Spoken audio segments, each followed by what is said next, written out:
स्वागत आहे सर्वांचं आपल्या YouTube चॅनलमध्ये। आज आपण आलो आहोत निंबाळे ग्रामपंचायतीत।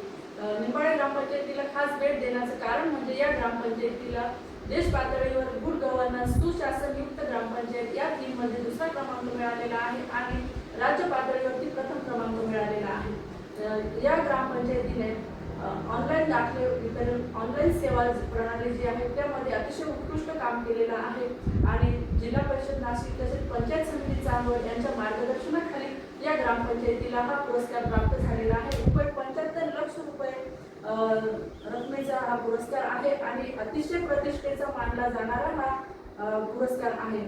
तर सरपंच ताई रवीना सोनवणे आज आपल्या सोबत आहेत, तसेच उपसरपंच साहेब दीपक मुंडे साहेब आपल्या सोबत आहेत, ग्रामपंचायतीचे केंद्र चालक आपल्या सोबत आहेत आणि ग्रामपंचायत अधिकारी शुभांगी सुरसे मॅडम आपल्या सोबत आहेत।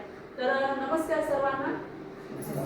तर सर्वात प्रथम मी येथे सरपंच मॅडमकडे। मॅडम, आपलं खूप खूप अभिनंदन। आपल्या ग्रामपंचायतीने देश पातळीवरती हा सर्वोच्च असा बहुमान मिळवलेला आहे आणि राज्य पातळीवरती देखील आपल्या ग्रामपंचायतीने प्रथम क्रमांक या थीममध्ये मिळवलेला आहे। तर काय सांगाल, आपल्या काय प्रतिक्रिया आहेत याबद्दल? आम्हाला देशात पहिला क्रमांक मिळाला त्याचे खूप खूप आभार आहे। आणि ताई, आपण सरपंच पदावरती केव्हापासून कार्यरत आहात? 2022 पासून आपण कार्यरत आहात। तर आपल्या कारकिर्दीमध्ये देश पातळीवरती आपल्या ग्रामपंचायतीचं नाव म्हणजे गेले दिल्लीपर्यंत आपल्या ग्रामपंचायतीचं नाव लौकिक झालेलं आहे। राज्य पातळीवरती आपण प्रथम क्रमांक मिळवलाय। ही खूप मोठी म्हणजे ग्रेट अचिव्हमेंट आहे जे आपल्या कार्यकाळामध्ये मिळालेली आहे। आपलं पुनश्च एकदा खूप खूप अभिनंदन। यानंतर मी येते उपसरपंच श्री दीपक मुंडे साहेब यांच्याकडे। सर, आपण ग्रामपंचायत उपसरपंच कधीपासून आहात? जानेवारी 2022 पासून म्हणजे 2022 पासून आपण इथे उपसरपंच म्हणून कार्यरत आहात। तर आपल्या ग्रामपंचायतीला सुशासनयुक्त गाव गुड गव्हर्नन्स या थीममध्ये राज्य पातळीवर प्रथम क्रमांक मिळतोय, देश पातळीवरती दुसरा क्रमांक मिळतो। तर यासाठी आपले जे कार्यकारिणी आहे, त्यानंतर ग्रामपंचायत कर्मचारी आहे, तर यांचा सहभाग आपल्याला कसा मिळाला, त्यासाठी आपण काय नियोजन केलं ते थोडक्यात आमच्या प्रेक्षकांना सांगा। असं बघायला गेलं तर आम्हाला जे पारितोषिक आता मिळालं आहे, जो आमचा नंबर आलेला आहे, यामध्ये आम्हाला जिल्हा परिषद असेल किंवा चांगली पंचायत समिती असेल किंवा गाव लेवल ग्रामस्थ असतील, आमचे ग्रामसेवक, ग्रामाधिकारी, सोशल मॅडम असतील किंवा कर्मचारी असतील, सगळ्यांचा खूप मोठा अनमोल असा सहभाग मिळालेला आहे। आणि हे मिळवणं म्हणजे आमच्यासाठी खूप कठीण बाब होती। आमच्याकडे पहिले इंटरनेटचा प्रश्न होता, त्यानुसार लाईटिंगचा प्रश्न खूप मोठा होता, विजेचा प्रश्न खूप मोठा होता, लोडशेडिंगचा काम करायला लोकांना त्यानंतर सुविधा द्यायला पण तकलीफ होत होती। त्यानंतर आम्ही ते सोलरचा प्लॅन बसवला गेला, त्यानंतर आम्ही इंटरनेट घेतलं गेलं, त्यामुळे आम्हाला सोपं झालं असं काय। म्हणजे आपल्या कामकाजात सुरुवात करताना आपण प्रथम ग्रामपंचायतीला सोलर बसवलं, विजेची उपलब्धता करून दिली, इंटरनेटची, आणि त्यामुळे जे केंद्र चालक आहेत त्यांचं पण काम सोपं झालं। तर आपलं खूप खूप अभिनंदन। आपल्या अतिशय कार्यकुशल शैलीमुळे आणि दूरदृष्टिकोनामुळे ग्रामपंचायतीला हे यश प्राप्त झालेलं आहे। तर आपल्या सर्वांचं खूप खूप अभिनंदन। यानंतर मी येते ग्रामपंचायतचे केंद्र चालक श्री अमोल दरेकर। तर अमोल भाऊ, केंद्र चालक यांचा रोल हा अतिशय महत्त्वाचा असतो। कुठलीही ग्रामपंचायत असो, तिथला केंद्र चालक जर ऍक्टिव्ह असेल तर ती ग्रामपंचायत कुठल्या तरी योजनेमध्ये, अभियानामध्ये निश्चितच म्हणजे आपलं नाव लौकिक करत असते। आणि ग्रामपंचायत अधिकारी यांना सर्वाधिक सहाय्य करणारा जर कुठला कर्मचारी असेल तर केंद्र चालक असतो। की केंद्र चालकाच्या कार्यशैलीवरती बरंच काम आपल्या ग्रामपंचायतीचं हे अवलंबून असतं। तर आपल्या ग्रामपंचायतीने सुशासनयुक्त गाव गुड गव्हर्नन्स या थीममध्ये जो नावलौकिक मिळवलेला आहे, जो पुरस्कार मिळवलेला आहे, त्यामध्ये निश्चितच आपलं देखील योगदान आहे। आपण पडद्यामागील कलाकार आहात। केंद्र चालक हे सहसा म्हणजे फोकसमध्ये येत नाहीत, परंतु त्यांचे अतोनात कष्ट असतात। कुठल्याही ग्रामपंचायतीमध्ये कामकाज करत असताना त्यांना दिवस रात्र मेहनत करावी लागते। ते फारसे ते दिसत नाहीत, परंतु त्यांचं काम हे खूप महान आहे। तर आपले काय अनुभव आहेत याबद्दल ते आपण आम्हाला प्लीज आमच्या प्रेक्षकांना सांगावे। आमच्याकडे सुरसे मॅडम आल्या, त्यांनी आल्या पहिले इंटरनेटची सुविधा आम्हाला उपलब्ध करून दिली। नंतर इंटरनेटची सुविधा उपलब्ध करून दिल्यानंतर आमच्याकडे सर्व प्रकारचे दाखले जेवढे येतील तेवढे पण आम्ही 90% ऑनलाईन देण्याचा प्रयत्न केला। त्याच्यानंतर काय झालं, वेबसाईट तयार केली। वेबसाईट तयार केल्यानंतर त्या वेबसाईटवरती शासन निर्णय असू द्या, पंचायतीची माहिती असू द्या, नंतर त्याच्यावरती दाखल्यांच्या लिंक दिल्यामुळे लोकांना ते सेवा आम्ही घर बसल्या देऊ लागलो. अरे वा. घर बसल्या देऊ लागल्यानंतर लोकांना पंचायतीत येणं हे करणं मग ते सोपं त्यांचा वेळ आणि वाटायला पैसा दोन्ही दोन्ही वाचले. वाचले. त्याच्यानंतर समजा घरपट्टी पाणीपट्टी वसुली असू द्या, हे आम्ही QR कोडनी करायला सुरुवात केली. म्हणजे लोकांना दोन्ही गोष्टीच हे झालं. समजा सवलत असू कर सवलत असू, म्हणजे 90% जेवढं सुशासन म्हणतो आपण गुड गव्हर्नन्स तेवढ्या लोकांना आम्ही सुविधा देण्याचा प्रयत्न जेवढा होईल आमच्याकडून तेवढा केला. जे 1 ते 7 सेवा आहेत त्या व्यतिरिक्त आपण कोणत्या सेवा ग्रामपंचायतीमार्फत देते? आम्ही 1 ते 7 व्यतिरिक्त समजा आपले सरकारचे दाखले असू द्या, उत्पन्न दाखला आहे, जातीचा दाखला आहे, नॉन क्रिमिनल सर्टिफिकेट आहे, पॅन कार्ड आहे, समजा आधार कार्डचं अपडेशन केलं असेल तर प्रधानमंत्री फसल विमा योजना असू द्या, म्हणजे याच्यात आम्ही भरपूर प्रमाणात काम केलं. अरे वा. म्हणजे जे लोकांना इथून तालुक्याला जायची गरज हा, नाही. चांदवडला म्हणजे तालुक्याच्या ठिकाणी जाणं येणं, त्यांचा जो प्रवास खर्च होता, त्यांचा वेळ होता, त्यामध्ये बचत झाली आणि त्या सेवा इथंच ग्रामपंचायतीला आणि घर बसल्या त्यांना मिळत आहे. तर हे निश्चितच अभिमानाची आणि आनंदाची बाब आहे. आपलं अतिशय चांगलं काम आहे, त्याबद्दल आपलं खूप खूप अभिनंदन. आपण म्हटलं की इंटरनेटची सुविधा नव्हती, तर मग त्यासाठी लोकप्रतिनिधींकडून काही सहकार्य मिळालं का? मग इंटरनेट कसं आणलं आपण गावामध्ये, त्याबद्दल थोडक्यात आपण आमच्या प्रेक्षकांना सांगावं. आणि आमच्याकडे पहिले सगळं मेन म्हणजे विजेचा आणि इंटरनेटचा मोठा प्रश्न होता. आम्ही विजेचं तर सोल्युशन केलं सोलारच्या माध्यमातून, पण इंटरनेटचं त्यानंतर आम्ही लोकप्रतिनिधींचं थोडे यासाठी मदत घेऊन आम्ही गावात पहिले टावर उभा केला. त्यामुळे काय झालं, आम्हाला सुखसुख इंटरनेटचं कुठल्याही प्रकारचा तकलीफ जी होती पूर्ण गावाला असेल किंवा ग्रामपंचायतीला असेल सगळं ते दूर आहे. Very good. म्हणजे लोकप्रतिनिधींचा सुद्धा सहभाग यामध्ये अतिशय महत्त्वाचा आहे. लोकप्रतिनिधींनी म्हणजे आपण आपल्यासारखे मॅडम सारखे अतिशय दूरदृष्टी असलेलं नेतृत्व गावाला लाभलेलं आहे, की ज्यांनी पाठपुरावा करून आपल्या गावामध्ये मोबाईल टॉवर आणला, गावामध्ये इंटरनेटची सुविधा केली, ग्रामपंचायतीमध्ये इंटरनेटची सुविधा केली आणि हा प्रवास जो आहे MPA कडचा हा सुलभ झाला. तर आपण खूप म्हणजे जे महत्त्वाचं आहे ग्रामपंचायतीसाठी इंटरनेट, आपण म्हणतो अन्न वस्त्र निवारा या मानवाची मूलभूत गरज आहे. तर असं वायफाय हे सुद्धा आता ही खूप मूलभूत गरज झालेली आहे. इंटरनेट शिवाय मोबाईल सुद्धा आपल्याला डब्बा विजेशिवाय काही करू शकत नव्हतं. 8 घंटे लोडशेडिंग असायची. तो महत्त्वाचे प्रश्न होते. तो दोन्ही जेव्हा मार्गी लागले त्यानंतर आम्हाला हे सोपं झालं समजा पुढे येण्यासाठी. आणि आपलं खूप खूप अभिनंदन. यानंतर मी येते ग्रामपंचायत अधिकारी श्रीमती शुभांगी सुरसे मॅडम यांच्याकडे.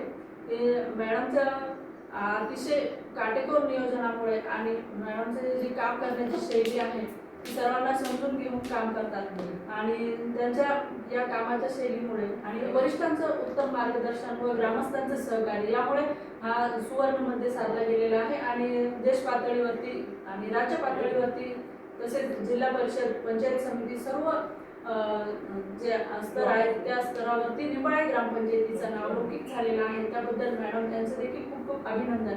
की ग्रामपंचायत अधिकारी हे देखील महत्त्वाचा एक घटक असतो आपल्या ग्रामपंचायतीचा. तर मॅडम आपण कधीपासून या ग्रामपंचायतीमध्ये कार्यरत आहात? मी निंबाळे ग्रामपंचायतला 1 जून 2023 पासून कार्यरत आहे.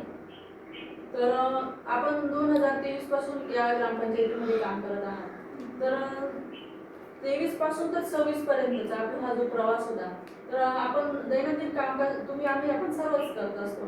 मी पण ग्रामपंचायत अधिकारी, मी पण रेग्युलर काम करते. माझ्याशी इतरही जे काही आपल्या चॅनल ग्रामपंचायत अधिकारी बघतात ते सगळेच आपण काम करत असतो.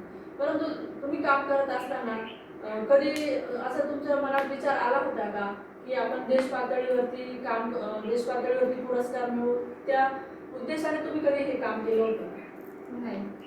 तर मॅडमने कधीच असं म्हणजे पुरस्काराचं ड्यू ठेवून मॅडमने काम केलेलं नव्हतं. म्हणजे मला इथे भगवान श्रीकृष्णांचा भगवद्गीतेतला श्लोक आठवतो की कर्मण्यवाधिकारस्ते मा फलेषु कदाचन. म्हणजे कर्म करत राहा, फळाची अपेक्षा करू नका. आणि एक दिवस भगवंत इतकं देतो आपल्याला भरभरून की ते घेताना आपली ओंजळ अपुरी पडते. म्हणजे ते इथं खरं झालंय असं मला वाटतं की मॅडमनी प्रामाणिकपणे त्यांचं काम करत राहिल्या आणि एक दिवस देश पातळीवरती ग्रामपंचायतीचा गौरव झाला आणि 75 लाख रुपयांचं बक्षीस ग्रामपंचायतीला मिळतंय. म्हणजे खरंच आपण जे काम करत राहतो त्याची कोणी दखल घेऊ अगर न घेऊ, परंतु भगवंत त्याची दखल निश्चित घेत राहतात. म्हणून आपण आपलं काम हे प्रामाणिकपणे करत राहिलं पाहिजे. हा संदेश याच्यातून मॅडमच्या कामकाजातून मला आठवला, म्हणून तो मी तुम्हाला गीतेचा श्लोक सांगितला.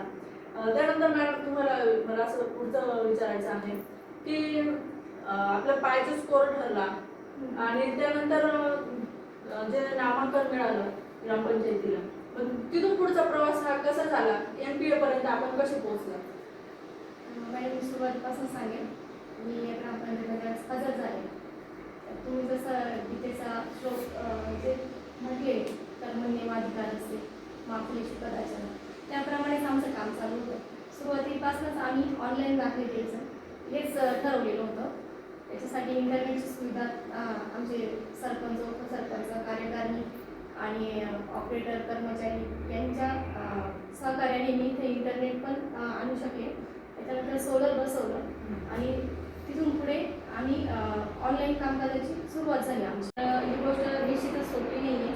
तर त्याच्यासाठी आम्हाला जे तज्ज्ञ व्यक्तींचे मार्गदर्शन लाभले, त्यामध्ये आदरणीय कशेट्टी सर, उपमहासंचालक यशदा यांनी ज्यावेळेस महाराष्ट्रात प्रथम क्रमांक आल्यानंतर आम्हाला आमचे गटविकास अधिकारी साबळे साहेब, विस्तार अधिकारी कुमार साहेब आणि बच्चन साहेब, त्याचप्रमाणे जिल्हा परिषद आपले मुख्य कार्यकारी अधिकारी पवार साहेब, उपमुख्य कार्यकारी अधिकारी कोडवळ मॅडम आणि राज्य समन्वय बोर्डे साहेब यांनी सगळ्यांनी आम्हाला मार्गदर्शन केलं. त्यांनी ज्याप्रमाणे आम्हाला सूचना केल्या.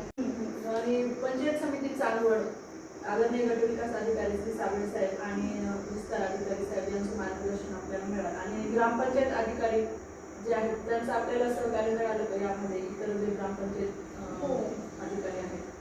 ज्यावेळेस आमच्याकडे आम्ही देशाच्या स्पर्धेमध्ये गाव पुढे गेलं, तर त्यावेळेस आम्हाला आमच्या चांदवड तालुक्यातील सर्व ग्रामपंचायत अधिकारी यांनी इथे येऊन वेळ दिला आणि सर्वांनी जे काही रेकॉर्ड वगैरे होतं त्याच्यासाठी पण मदत केली आणि बरंच त्यांनी मार्गदर्शन केलं. गावामध्ये काही स्वच्छता वगैरे असेल त्यांच्या मार्गदर्शनाखाली आम्ही त्या पद्धतीने काम पण केलं आणि बॅनर वगैरे बोर्ड बनवणे, त्याचप्रमाणे इतिवृत्तामध्ये कसं लिहायचं काय ते पण नवीन काही सभा होत्या त्या कशा लिहायच्या याबद्दल आम्हाला मार्गदर्शन केलं. त्यावेळेस आपण स्वतः आले जाता, त्याच्यानंतर मी स्वतः सगळं अनुभवलेलं आहे. स्वतः आपण एकत्रच कामकाज केलेलं आहे. सर्व ग्रामपंचायत अधिकारी यांनी जी माझी ग्रामपंचायत आहे, माझ्याच ग्रामपंचायतीला टीम येणार आहे असं म्हणून टीम वर्कने सगळ्यांनी इथे काम केलं आणि त्याचं सेम फलित आहे. म्हणजे सांगायचा उद्देश हाच आहे की ज्यावेळेस आपण सगळं एकीचं बळ जे म्हटलेलं आहे तर त्याचं हे फलित आहे. जे सगळे जर एकत्र येतात त्यावेळेस निश्चितच एक काहीतरी सकारात्मक बाब होते. जसं मन के जीते जीते मन के हारे हार है, जब जीत तब होती है जब ठान लिया जाता है, हार तब होती है जब मान लिया जाता है.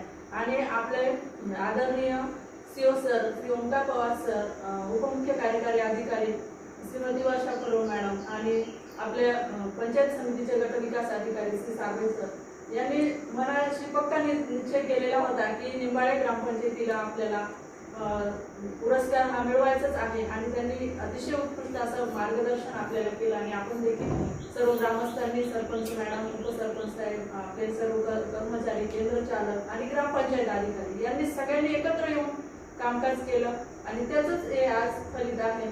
तर सर्वांनी जर टीमवर्क जर गावात असेल, गावात जर लोकसहभाग असेल, ग्रामस्थांचं सहकार्य असेल आणि उत्तम असे जर नेतृत्व गावाला लाभ दिला असेल तर निश्चित गाव हे देश पातळीवरती पुरस्कार मिळू शकतं. हे निंबाळे गावाने आज दाखवून दिलेलं आहे. तर आपल्या सर्वांचं पुन्हा एकदा खूप खूप अभिनंदन. आपला बहुमूल्य वेळ दिला त्याबद्दल धन्यवाद. आणि चॅनलवर जर नवीन आला असेल तर चॅनलला सबस्क्राईब करा. व्हिडिओ आवडल्यास व्हिडिओला लाईक करा आणि शेअर करा. धन्यवाद.